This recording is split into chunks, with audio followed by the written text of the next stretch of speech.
Welcome to Suman TV. నేను మీ Suman TV Nag.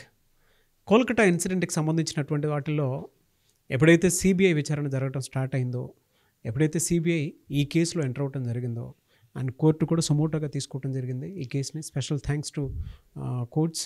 ఎందుకంటే ఇటువంటి వాటిని సుమోటోగా తీసుకోవటం అనేది నిజంగా చాలామందికి ఒక్కొక్క మంచి విషయం అని చెప్పేసి చెప్పాలి. అయితే ఎప్పుడైతే సిబిఐ ఎంటర్ అయిందో, సో దీని మీద రకరకాలైనటువంటి విచారణలు మనం చూస్తూ రావటం జరుగుతుందన్నమాట. అయితే కొత్తగా ఇప్పుడు అటాప్సీ రిపోర్ట్ ఒకటి వచ్చింది. గతంలో అటాప్సీ రిపోర్ట్ వచ్చినప్పుడు ప్రతి దాన్ని కొట్టిపారేశారు. ఇది కాదు ఇది, ఇది కాదు ఇది అని చెప్పేసి, అంటే మిస్యూజ్ చేస్తున్నారు, మిస్ఇన్ఫర్మేషన్ చేస్తున్నారు అనేటువంటి విషయాన్ని సో వెస్ట్ బెంగాల్ గవర్నమెంట్ ఎక్కడా సోషల్ మీడియాలో బయటికి రానియకుండా చేశారనమాట. అటాప్సీ రిపోర్ట్ ఇప్పుడు తాజాగా ఒకటి రావటం జరిగింది. అందులో హారిఫయింగ్ విషయాలు బయటికి రావడం జరిగింది. అంటే భయాందోళనతో కూడుకున్నటువంటి విషయాలే చాలా అందులో ఉన్నాయన్నమాట. ఎంత దారుణాతి దారుణంగా, ఎంత కిరాతకంగా అమ్మాయి చంపబడింది అనేటువంటి విషయం బయటికి రావడం జరిగింది. సో ఆ డీటెయిల్స్ ఏంటి అనేది ఈరోజు మనతో పాటు అడ్వకేట్ రవీంద్రనాథ్ గారు ఉన్నారు. సో అది వారి మాటలో అడిగి తెలుసుకుందాం. Hello sir. నమస్తే అండి. నమస్తే సార్. సార్, అటాప్సీ రిపోర్ట్ అసలు ఏం చెప్తోంది? ఏదైతే కలకత్తా మన మర్డర్ కేసు సంబంధించిన విషయాలు రోజు రోజు కొత్త కొత్త వెలుగులోకి వస్తున్న విషయాలు, ఏదైతే సుప్రీంకోర్టు, ముందు మనం సుప్రీంకోర్టుకి మనం అభినందనలు తెలపాలి, సుమోటోగా తీసుకుంది. అయితే జనరల్గా అటాప్సీ రిపోర్ట్ తీసుకునేటప్పుడు ఎలా చేస్తారంటే గవర్నమెంట్, ప్రభుత్వ డాక్టర్లు ఆ యొక్క కేసుని, ఆ బాడీని ఏ యాంగిల్లో చేయాలి, అంటే అది ఆత్మహత్యకు గురైందా, దానికి చాలా ప్రొసీజర్స్ ఉంటాయండి. అయితే ఫస్ట్ టైం ఏం జరిగిందంటే ఈ అటాప్సీ రిపోర్ట్లో ఒక వీడియో షూట్ చేశారు. అటాప్సీ రిపోర్ట్ అది సుప్రీంకోర్టు ఇన్వాల్వ్ అవ్వడం జరిగింది. సో జ్యుడిషియరీ వ్యవస్థ సుప్రీంకోర్టు సుమోటోగా తీసుకున్న తర్వాత ఈ విషయంలో ఫస్ట్ టైము పోస్ట్ మార్టం రిపోర్ట్ని వీడియో షూట్ చేశారు. ఇంతకుముందు గవర్నమెంట్ అఫీషియల్స్, డాక్టర్స్ వెళ్ళి, మెడికల్ డాక్టర్స్ వెళ్ళి అటాప్సీ రిపోర్ట్ ఒకటి వాళ్ళు ప్రిస్క్రైబ్ చేసేసి పబ్లిక్లో ఇది జరిగింది. అంటే కేసు యొక్క సాక్ష్యాలను తారుమారు చేసే అవకాశాలు అటాప్సీ రిపోర్ట్ చాలా ఎక్కువగా ఉండేవి. ఈ అటాప్సీ రిపోర్ట్ ఏదైతే వచ్చిందో బిఫోర్ రకరకాల ఊహాగానాలు వచ్చాయి. కొంతమంది మనం మీడియాలో విన్నాం, ఈ అమ్మ మీద రకరకాలుగా ఏం జరిగిందని మనం చర్చిద్దాం ఈ వీడియోలో. అయితే అటాప్సీ రిపోర్ట్ వెలుగులోకి వచ్చినటువంటి సంఘటనలు ఏదైతే చెప్పారో, ఇంతకుముందు ఏదైతే ఊహాగానాలు, సోషల్ మీడియాలో కనిపించిన ఊహాగానాలకి చాలా దగ్గర సంబంధం ఉంది.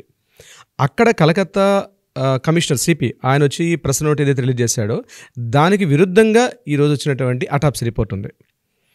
మార్నింగ్ రిలీజ్ చేశారు అటాప్సీ రిపోర్ట్. ఈరోజు మార్నింగ్ అటాప్సీ రిపోర్ట్లో ఫస్ట్ టైం వినడానికి చాలా భయంకర నిజం ఏంటంటే నాగరాజు గారు, ఆమె మొత్తం శరీరం తల నుంచి కాళ్ళ వరకు మొత్తం 14 చోట్ల తీవ్రమైనటువంటి రక్తస్రావాన్ని కలిగించే దారుణమైనటువంటి గాయాలు కలిగి ఉందట ఆమె మొహం మీద. 14 చోట్ల గాయాల దేహం మీద. అంటే ఆ తల్లి ఎంత అనుభవించిందో సెక్షన్. ఇక మనం మొదటి నుంచి అంటే పైనుంచి చెప్పుకుంటూ వస్తే ఆమె హెయిర్ డ్యామేజ్ అయింది. అంటే తన యొక్క శిరస్సు, హెడ్ డ్యామేజ్ జరిగింది. కళ్ళల్లో రక్తస్రావానికి, అంటే గట్టిగా మెడ నొక్కేస్తే రక్తం ఎట్లయితే బయటకు వచ్చేస్తుందో కళ్ళల్లో చూడండి ఈ గ్యాప్ మధ్య నుంచి బ్లడ్ వచ్చేసింది. At the same time nose ఒక పక్కకి వంగిపోయి ఉంది ఆమెది. నోజ్ విరిగిపోలేదు, నోజ్ ఒక పక్కకి వంగిపోయి ఉంది. చిన్స్, చిక్స్, జాస్ అంటే ఈ రైట్ జా అంటే కుడివైపు ఉన్న దవడ భాగం పూర్తిగా ప్రెస్ అయిపోయి లోపలికి ఉంది. అంటే ఎంత పాశవికంగా ఆమె మీద దాడి చేశారంది ఇవన్నీ అటాప్సీ రిపోర్ట్లో కనిపిస్తున్నట్టు నేను చెప్తున్నానండి.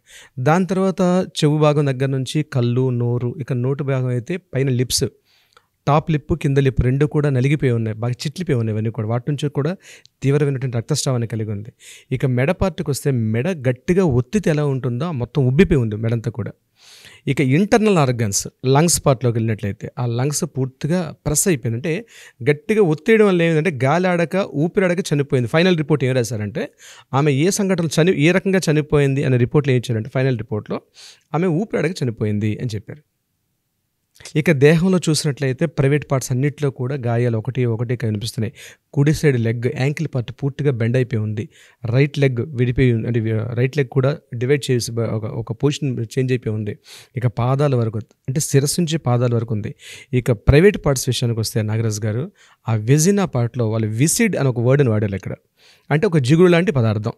విసిడ్ అంటే జిగురు లాంటి పదార్థం. అక్కడ మనం ఏదైతే వాడతామో రెగ్యులర్ వర్డ్స్ కాకుండా అక్కడ విసిడ్ అని ఒక వర్డ్, అంటే జిగురు లాంటి ఒక పదార్థం విజినాలో 155 grams ఒక విసిడ్, ఒక థిక్ లిక్విడ్ అన్నది అక్కడ బయటకు వచ్చింది.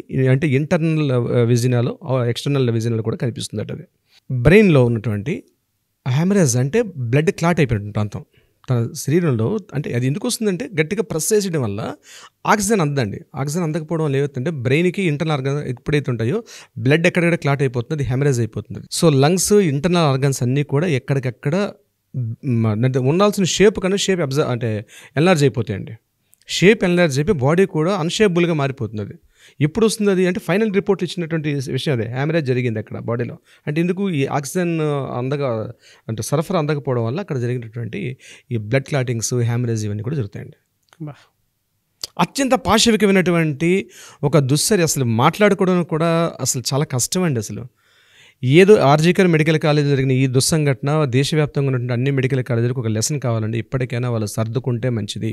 ఇంత దారుణంగా చంపడం అన్నది 2 రకాల అర్థాలు కలిగిస్తుంది. అంటే ఏదైనా మనసులో కక్ష పెట్టుకుంటే, కోర్టు మన లీగల్ ప్రొసీడింగ్స్లో మాట్లాడుకునేటప్పుడు ఏదో కోపం వచ్చింది, ఆ కోపంలో ఏదో కొట్టేసాం, బలత్కరంగా కొట్టేసాం, చంపేసాం, మర్డర్ చేసామంటే ఏదో ఆ టైంలో జరిగిపోయింది. కానీ ఇంత క్రూయల్టీగా జరగడం అంటే ఏదో జరిగింది అంటే ఏంటి, ఈ కాలేజీలో ఏవేవో సంఘటనలు జరుగుతున్నాయి, ఇంత దారుణంగా ఇంత పాశవికంగా చంపినప్పుడు మాత్రమే మిగిలిన స్టూడెంట్స్ అందరికి కూడా ఇది ఒక లెసన్. సో అటువంటి ఏదో మెసేజ్ ఇవ్వబోతున్నారు అన్నట్టు అనిపిస్తుంది కాలేజ్ విషయంలో.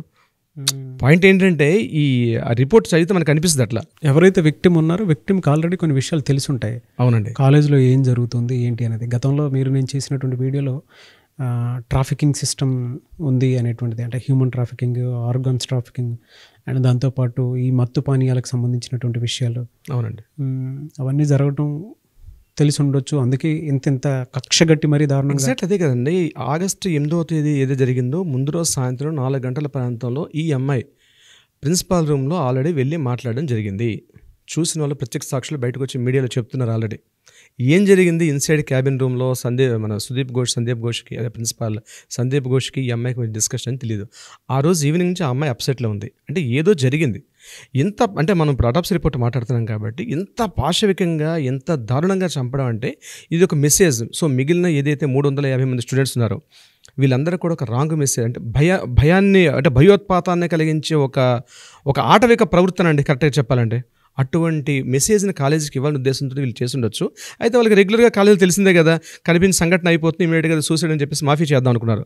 బట్ ఫార్చునేట్ జరిగింది ఏంటంటే ఈరోజు సోషల్ మీడియా అవేర్నెస్ అవ్వడం, లోకల్ మీడియా అవేర్నెస్ అవ్వడం, నేషనల్ ఛానల్స్ అంతా అవేర్ అవ్వడం, ఇవంతా అవేర్ అయిన తర్వాత ఈ ఇష్యూ అన్నది పబ్లిక్ అయిపోయింది. మమతా బెనర్జీ అనే వ్యక్తి ఆ సీట్లో కూర్చోవడానికి అర్హురాలు కాదు.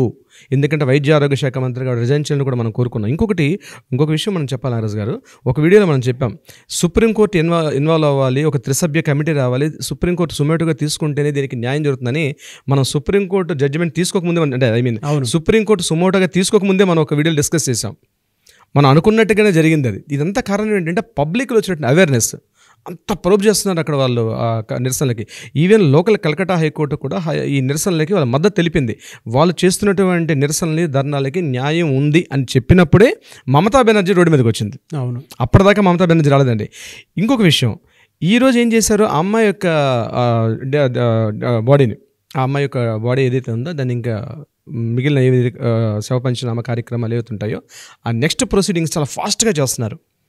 పేరెంట్స్ సబ్జెక్ట్ చేశారు. అది ఇంకా కంప్లీట్గా అయిన తర్వాత కానీ మాకేం తొందర లేదు, ఆమె యొక్క డెడ్ బాడీని మేము ఏదైతే చేయాలనుకుంటున్నాం అంత్యక్రియ కార్యక్రమాలన్నీ కూడా తొందర లేదు, పూర్తిగా మెడికల్ టెక్నాలజీస్ ప్రకారం అంతా కంప్లీట్ అయితే ఇవ్వండి అని పేరెంట్స్ చెప్తుంటే మాత్రం గవర్నమెంట్ మాత్రం అయిపోయింది, కార్యక్రమం అంతా అయిపోయింది, తొందరగా క్లోజ్ చేసేద్దామని విషయం ఉన్నారు.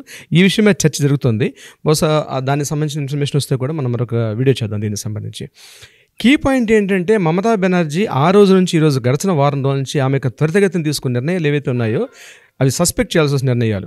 అయితే నేనేంటి అంటున్నానంటే మన నాగరాజు గారు, ఈరోజు నిజంగా ఆవిడ ఒక ప్రజా నాయకురాలైతే ఇమ్మీడియట్గా రిజైన్ చేసి తన నిజాయితీని ప్రూవ్ చేసుకోగలిగితే, రాష్ట్రపతి పాలన విధించగలిగితే బెంగాల్లో ఈరోజు పబ్లిక్ కానీ ఒక డిపార్ట్మెంట్ పరంగా వైద్య వృత్తుల వాళ్ళకి కానీ ఒక రకంగా ఒక మంచి సపోర్ట్ వస్తుందని మేము అయితే అనుకుంటున్నాం. నాగరాజు గారు, మీరు చెప్తున్నటువంటిది వాళ్ళ తెలుగు రాష్ట్రాల్లో కూడా బయటికి రానటువంటి కాలేజెస్ కూడా చాలా ఉన్నాయి. పిల్లలు అనుభవిస్తున్నటువంటి వాళ్ళకి మాత్రమే తెలిసి ఇలాంటి ఇన్సిడెంట్స్ కోకొల్లలో బయటికి రానికుంటుండేటువంటివి. ఏదేమన్నా సరే ప్రతి ఒక్క స్టూడెంట్లోనూ ఇటువంటి వాటిల్లో చైతన్యం రావాలి, ప్రతి ఇంట్లోనూ ఇటువంటి ఇన్సిడెంట్స్ మీద చైతన్యం రావాలి, ప్రతి ఒక్కరూ దీనిపై స్పందించాలి. త్వరితగతిన ఎమర్జెన్సీగా అంటే చాలా త్వరగా దీని మీద జస్టిస్ రావాలని మాత్రం కోరుకుందామని. అండ్ ప్రతి ఒక్కరు కూడా హ్యాష్ ట్యాగ్ తోటి జస్టిస్ ఫర్ అభయ అని చెప్పేసి కింద హ్యాష్ట్యాగ్లో డెఫినెట్గా మీరు పోస్ట్ చేయండి. అండ్ మీ ఒపీనియన్ ఉన్నా కూడా, అంటే తెలుగు రాష్ట్రాల్లో ఇలాంటి ఏదైనా జరుగుతున్నా కూడా సుమన్ టీవీ ఛానల్ తరపున మేము మీతో పాటు రావడానికి రెడీగా ఉన్నాము. సో దయచేసి మీరు ఏదున్నా సరే మాకు ఇన్ఫర్మేషన్ ఇచ్చినా సరే డెఫినెట్గా మేము మీతో పాటు ఉంటాము. థ్యాంక్ యూ అండి. Thank you so much Nagaraj గారు.